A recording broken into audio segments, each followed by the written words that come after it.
அது வந்து ஒரு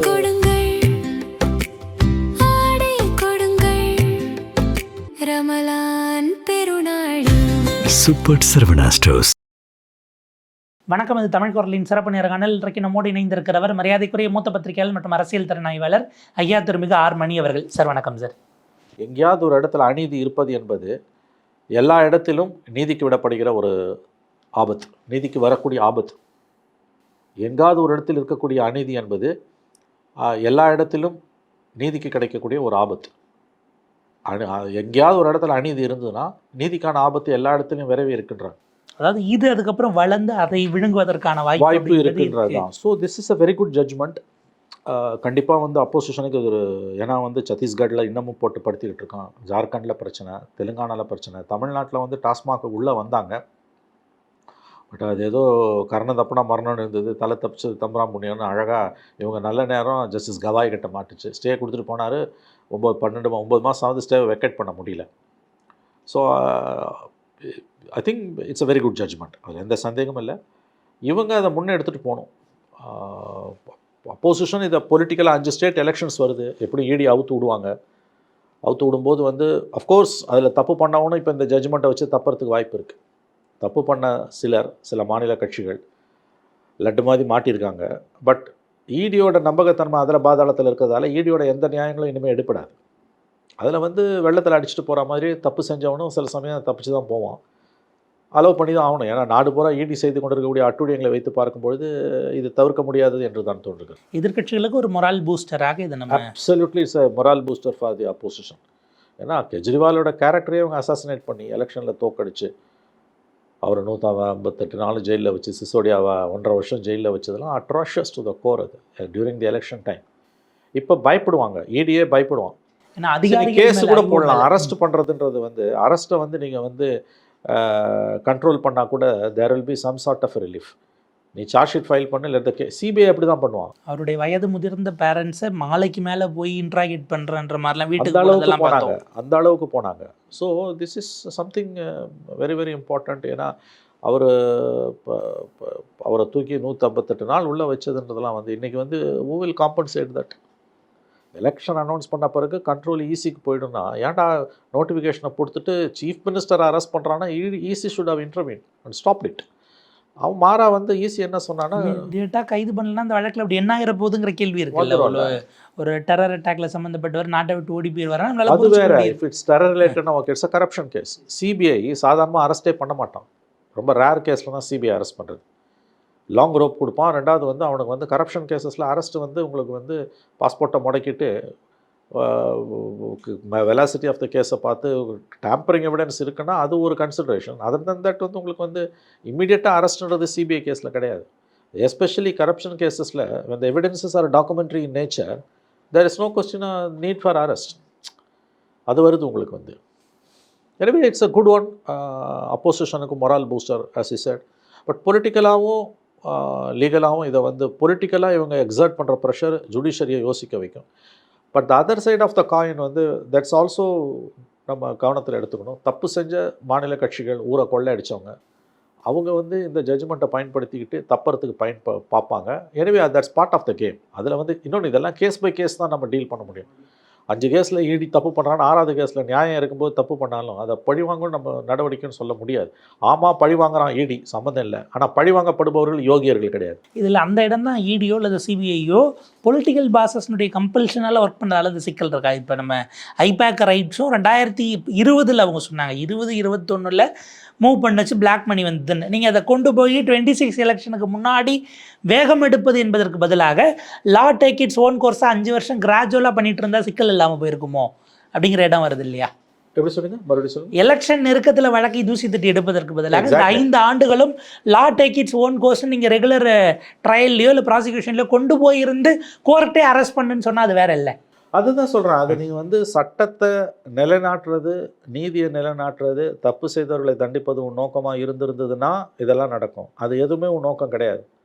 பொலிட்டிக்கலாக அவனை பழி வாங்கணும், அவனை எலெக்ஷனில் நிற்க விடக்கூடாது. இந்த தேர்தலுக்கு அவ்வளோதான். எலெக்ஷன் முடிஞ்ச யாராவது கவலைப்படுறாங்களா? பார்த்தியா பிஜேபியில் பார்த்தீங்களா? நீங்கள் வந்து எலெக்ஷன் முடிஞ்ச உடனே பையில் வந்துட்டு போகிறான். அது அப்போ அந்த புத்தி இருக்குல்ல இவங்க இப்போ நீ அஜித் பவாரை என்ன பண்ணீங்க? 70,000 கோடி கொள்ளைச்சாரு இரிகேஷன் ஸ்கேம்லன்னு மோடியே பேசினார், மாவாட்டுவார்னு பேசினாங்க. அவர் வந்து இந்த கட்சியில் சேர்ந்தார், டெப்டி சிஎம், எங்கே போனாலும் டெப்டி சிஎம். அவர் கன்ஃபிஸ்கேட் பண்ண சொத்தை திரும்ப கொடுத்துட்டாங்க சார், அதை திரும்ப கொடுத்தாங்க. கடைசியில் செத்தே போனார். இப்போ சாவில் மர்மம் இருக்குன்றாங்க, முடியல பிரச்சனை. அப்போ உங்களுக்கு வந்து திரும்ப திரும்ப வந்து பொலிட்டிக்கல் வெண்டேட்டாக்காக மட்டும்தான் இதை பயன்படுத்துகிறாங்க. ஆக்சுவலி இடி இஸ் அன் எக்ஸலண்ட் ஆர்கனைசேஷனுங்க. அதோட ஆரிஜின்ஸ்லாம் பார்த்தீங்கன்னா வந்து 30 வருஷத்துக்கு முன்னால் வந்து குளோபல் டெரர் ஃபண்டிங்கை, நர்காட்டிக்ஸோட டெரர் ஃபண்டிங்கை கண்ட்ரோல் பண்ணுறதுக்கும் கர்ப் பண்ணுறதுக்கும் தான் அதை கொண்டு வராங்க. அன்ஃபார்ச்சுனேட்லி மோடி கவர்மெண்ட் அதை வெப்பனைஸ் பண்ணி எதிரிகளை பழிவாங்க உபயோகப்படுத்துறதால இன்னைக்கு இடியே கலைச்சிடுன்னு ஒரு குரல் வருது. அது அயோக்கியர்களின் குரல். ஊரை கொள்ளை அடித்தவன், மக்கள் பணத்தை, வரி பணத்தை திருடினவன் தான் வந்து இடியை டிஸ்மாண்டில் பண்ணுறான். ஏன்னா இவனுக்கு அந்த அளவுக்கு அதை மிஸ்யூஸ் பண்ணிட்டாங்க. ஆக்சுவலாக it is that organisation is a must. உண்மையிலே வந்து டெரர் ஃபண்டிங்கை வந்து நீங்கள் கண்ட்ரோல் பண்ணுறதுக்கும், கரப்ஷன் ஃபண்டிங்கை, மணி லாண்டரிங்கை கண்ட்ரோல் பண்ணுறதுக்கும் இட்ஸ் அன் இன்டர்நேஷ்னல் ஆப்ளிகேஷன். அதை வந்து நீங்கள் வந்து டிஸ்மாண்டில் பண்ண முடியாது. மோடி கவர்மெண்ட் அதை வெப்பனைஸ் பண்ணி பிடிச்சவனா அப்படியே they're allowed to go scot free, பிடிக்காதவனை உள்ளே போடுறதுன்னு வரும்போது இதில் பிடிக்காதவனை கன்விக்ட் பண்ணுறது, பழி வாங்குறதை தாண்டி பிடிச்சவன் நிறைய பேர் அவன் கரப்ஷனில் இருந்தும் இடி கேஸ் வந்து people were to behind bars because of money laundering, அவன்லாம் தப்பிச்சுக்கிட்டு இருக்கான் இப்போ, ஏன்னா மோடி கூட இருக்கிறதால. அப்போ தப்பு செய்யாதவனை அல்ல தப்பு செஞ்சவனை பொலிட்டிக்கலாக அவனுக்கு எதிராக இருக்கான்னு அவனை நீ வேற வேட்டையாடுற, தப்பு செஞ்சவன் பொலிட்டிக்கலாக அவன் கூட இருக்கான்னு அவனை தொடாமல் இருக்க. இது என்ன கதை இது? So ED as an organisation is a must. இந்த வெப்பனைசேஷனை தான் நம்ம ரெசிஸ்ட் பண்ணணும். ஏன்னா இங்கே தமிழ்நாட்டில் இன்னமும் கூட அதிமுக காலத்தில் அமைச்சராக இருந்தவர்களுக்கு கவர்னர் சாங்ஷன் கொடுக்கலன்னு ஒரு லிஸ்ட் இருக்குது. ஓபிஎஸ் எல்லாம் அதில் இருக்கிறதா இப்போ பேசிக்கிட்டு இருக்காங்க. பட் ஸ்டில் அந்த ஒரு பொலிட்டிக்கல் இது டெசிஷன் தான் அதிகாரிகள் மீது திணிக்கப்படுகிற இடமாக இருப்பது தான். அது அட்டானமஸ் பாடியே இல்லாமல் அந்த கண்ட்ரோல் இருக்கிறதும் ஒரு சிக்கலாக இருக்குன்னு நம்ம பார்க்க வேண்டியிருக்கா? autonomous body, it is controlled by the finance secretary. autonomous கிடையாது, ஒன்றும் கிடையாது. அதுக்கு இடி அங்கே போய்டும், சிபிஐ பிஎம்ஓக்கு கேவலத்துலேயும் கேவலம் என்னன்னா, மினிஸ்டர் ஃபைனான்ஸ் மினிஸ்டர் வந்து ஃபினான்ஸ் மினிஸ்டர். பட் இன்னைக்கு நடைமுறையில் அன்டிக்ளேர்டு பாஸ் வந்து அமித்ஷா. நிர்மலா சீதாராமன் தான் departmental minister. But in all practical purposes it is working under Amit Shah's instructions. இது ரொம்ப டேஞ்சரஸ் ஆனது. ஏன்னா தப்பு நடந்ததுன்னா நிர்மலா சீதாராமன் மாட்டிப்பாங்க. அமித்ஷா வந்து without responsibility is enjoying power. அதாவது செப்பரேஷன் ஆஃப் பவருங்கிறது ஜுடிஷியரிட்டியோ பியூரோக்ரஸிகிட்ட கூட பிரச்சனை இல்லை, மினிஸ்ட்ரிக்குள்ளேயே நாங்கள் அதை கொடுக்க மாட்டோம். சென்ட்ரலைசேஷனுங்கிறது மினிஸ்ட்ரிக்குள்ளேயும் அதை புரிஞ்சுக்கொள்ள வேண்டியிருக்கிறது. ஒரே ஒரு நிறைவு கேள்வி சார், நீங்கள் பல நேரங்களில் ஒரு பொலிட்டிக்கல் அப்சர்வேஷன் சொல்லக்கூடியது, இந்த 90ஸ்க்கு பிறகு டில் 2014 வரைக்கும் கோயலேஷன் கவர்மெண்ட்ஸாக இருந்தவரை எல்லா இண்டிபெண்ட் கான்ஸ்டியூஷனல் பாடிஸும் ரொம்ப சிறப்பாக செயல்பட்டாங்க. முதுகெலும்போடு ப்ராப்பராக நின்னாங்க. எந்தெந்த இடங்களில் தவறு நடந்தாலும் ரெகுலேட் பண்ணுற இடத்துல நின்னாங்கன்னு ஒரு விஷயம் சொல்வீங்க. ஒரு 303 240 குறைந்ததுக்கு ஒரு ப்ரீதிங் ஸ்பேஸ் கிடைச்சி எல்லோரும் நகர ஆரம்பித்திருக்கிறார்கள் அப்படின்னு இதிலிருந்து நாம் பார்க்கலாமா? அப்படி ஒரு இன்ஃபரன்ஸ் எடுக்கலாமா? எடுக்கலாம். ஏன்னா 1.0 2.0 வராத தைரியம் 240 வருதுன்னா மேபி அது ஒரு காரணம். அதுவும் ஒரு காரணம், உண்மைதான் அது. ஏன்னா இந்த ஜட்ஜ்மெண்ட் நமக்கு வந்து இப்போ மோடிக்கு இது சேம் 303 அல்லது 305 அல்லது 302 அல்லது 290 இருந்ததுன்னா வந்துருமானா that's $1 million question. Somehow somewhere lack of single majority to a ruling party gives some sort of a maneuvering space or functioning freedom to agencies. ஒரு ஆளும் கட்சிக்கு 272 அந்த மேஜிக் மார்க் இல்லாமல் இருப்பது என்பது நம்முடைய அரசியலமைப்பு சாசனத்தால் உருவாக்கப்பட்ட எல்லா அவயவங்களுக்கும் ஒரு இன்க்ளூடிங் ஜுடிஷரி ஒரு விதமான ஒரு சுதந்திரத்தை, ஒரு துணிச்சலை கொடுக்கிறது என்பது உண்மை. அதுதான் 89 2014 வந்து there's an excellent period in Indian democracy, Indian history after independence. Now அந்த ஸ்பேஸ் வந்து 10 வருஷம் காணாமல் போனது இப்போ கொஞ்சம் நமக்கு வந்து ரீகெயின் ஆக ஆரம்பிச்சிருக்கு. சிவில் சொசைட்டியும் ரெசிஸ்ட் பண்ணணும் இதை. ஆனால் இதெல்லாம் சொல்லக்கூடிய அதே நேரத்தில் திருடுறதும் நிற்கணும். மாநில கட்சிகள் எல்லாம் ஒன்றும் யோகியர்கள் கிடையாது. ஊரை கொள்ளையடிக்கிற மாநில கட்சிகளை நம்ம நேரில் பார்க்குறோம்.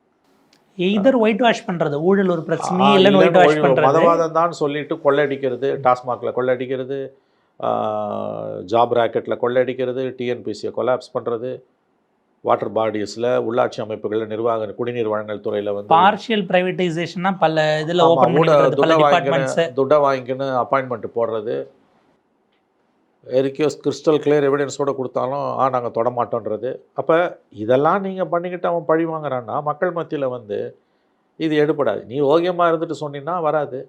நீங்கள் கொள்ளையடிப்பீங்க, எல்லா அட்டுழியத்தையும் பண்ணுவீங்க.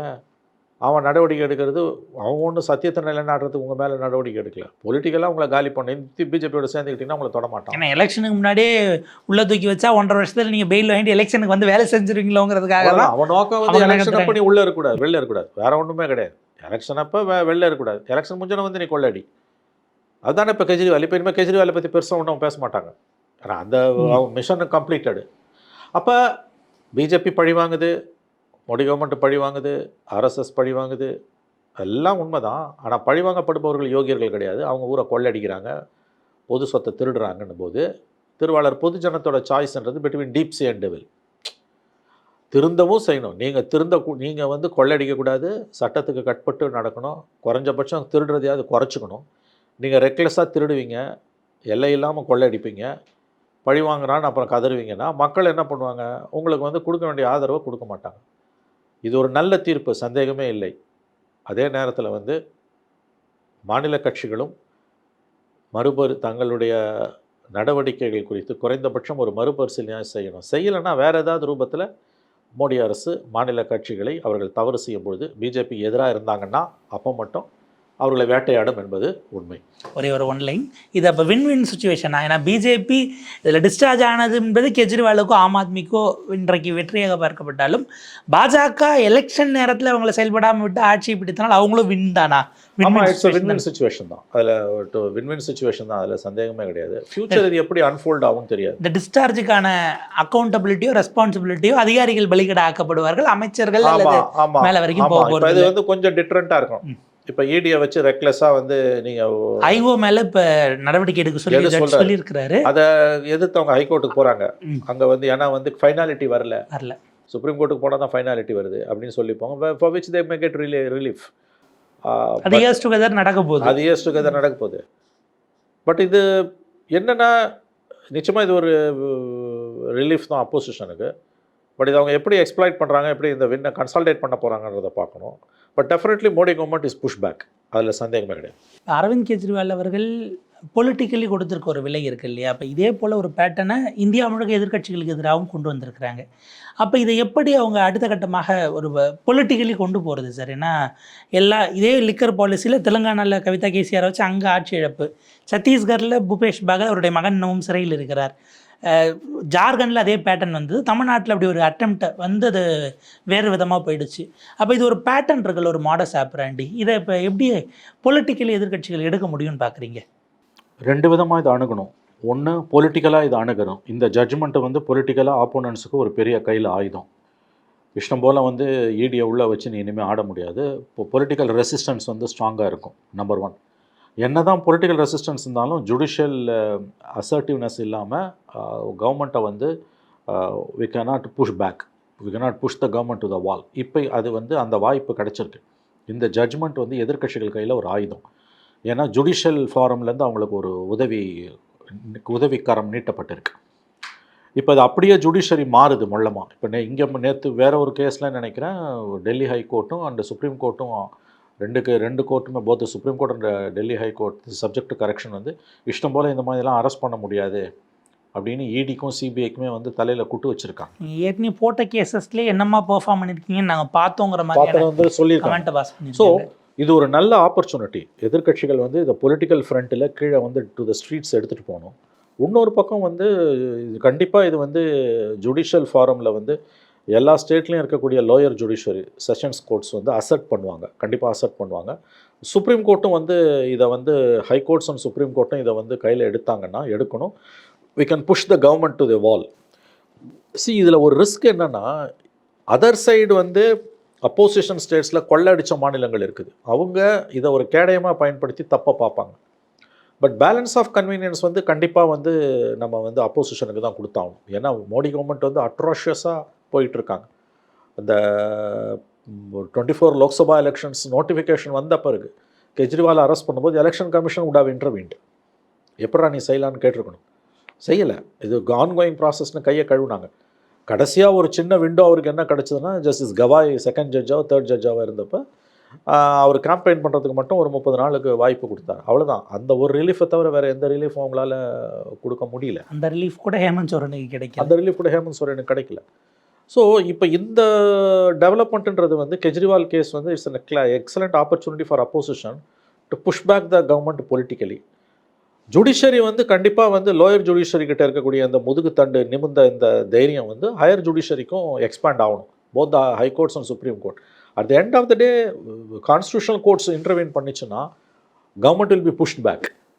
அது நம்ம கவனிக்கணும். இப்போ ஈடியை வந்து இப்போ ஆல்ரெடியே வந்து ஒரு சேஞ்ச் ஆஃப் ஆட்டிடியூட் இருக்குது ஈடி கிட்ட. கண்டமேனிக்கு அரெஸ்ட் பண்ணுறதெல்லாம் இப்போ இல்லை. ஏன்னா அந்தந்த கவர்மெண்ட்ஸ் வந்து புஷ்பேக் பண்ண ஆரம்பிச்சிருக்காங்க. இந்த ஜட்ஜ்மெண்ட் வந்து உண்மையிலே வந்து ஒரு it's a weapon in the oppositions hands. அதில் எந்த விதமான சந்தேகமும் கிடையாது.